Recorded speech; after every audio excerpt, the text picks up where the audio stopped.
سلام بچه‌ها، چطورید؟ خوبید؟ امروز می‌خوایم آموزش حرکت هندستان یا همون بالانس رو با هم دیگه ببینیم. فرزین غازی‌پرور هستم. آموزش این حرکت از 0 تا 100 بهت میگم. اول از همه باید شما قدرت بدنی بالایی داشته باشید. پس چند تا حرکت برای بالا بردن قدرت بدنی بهتون میگم که بتونید به راحتی حرکت هندستان رو اجرا کنید.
حالا مراحل هندستان رو با هم دیگه ببینیم. همونطوری که میبینید پاهاتون رو روی مانع کوچیکی بذارید که فقط کمی از وزن بدنتون رو روی دستاتون منتقل کنید. دستاتون کاملا صاف کشیده به اندازه عرضشان روی زمین بذارید و دقت کنید شانه‌هاتون در راستای دستاتون قرار بگیرید. همین تمرین رو میتونید کنار دیوار یا لبه‌ای که زاویه بدنتون 90 درجه باشه انجام بدید. در این وضعیت وزن بیشتری روی دستاتون منتقل میشه.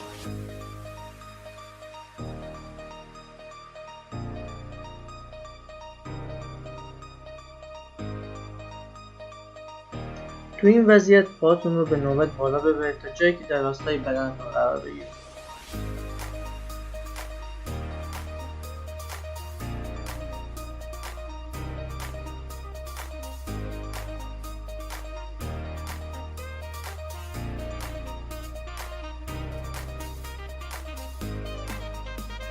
حالا با کمی فاصله پشت دیوار قرار بگیرید و دستا را همون صورتی که گفتم روی زمین بزنید. پاها رو آروم آروم روی دیوار به سمت بالا ببرید تا جایی که پاها صاف شد. تو این حالت کمرتون رو قصد ندید و بدنتون رو منقبض کنید.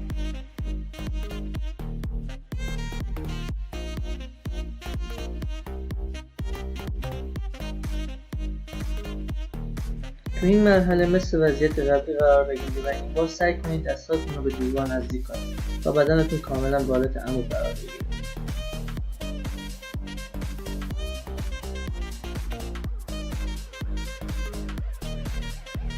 خب وقتی تونستیم با کمک دیوار روی دستاتون به خود بیارونید، حالا یک بار پای چپ و یک بار پای راست رو از روی دیوار فاصله بدید تا بتونید کم کم تعادلتون رو بدون دیوار حفظ کنید.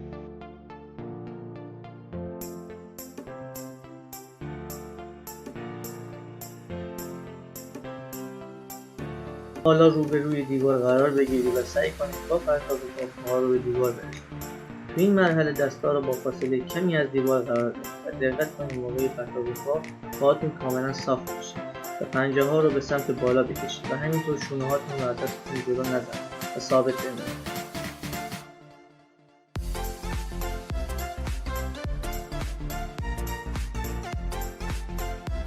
تو این مرحله مثل موقعی که پشت دیوار بودید سعی کنید با یه پاتون از دیوار کمک بگیرید. وقتی هم که تعادلتون بهتر شد فقط موقعی که دارین تعادلتون رو از دست میدین از دیوار کمک بگیرید.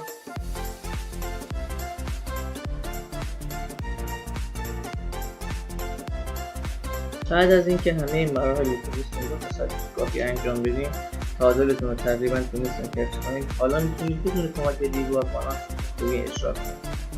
چند تا نکته‌ای که باید بهش توجه کنید اینه که چون دیواری پشتتون نیست نباید پاهاتون رو با شتاب زیاد پرتاب کنید.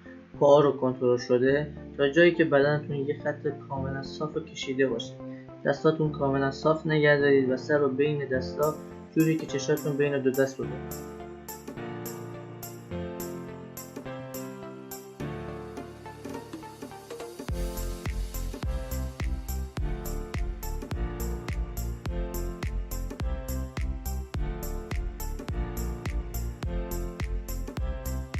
خب این آموزش هم تموم شد. اگه این ویدیو براتون مفید بود لایک کنید و نظراتتون رو برام بگید.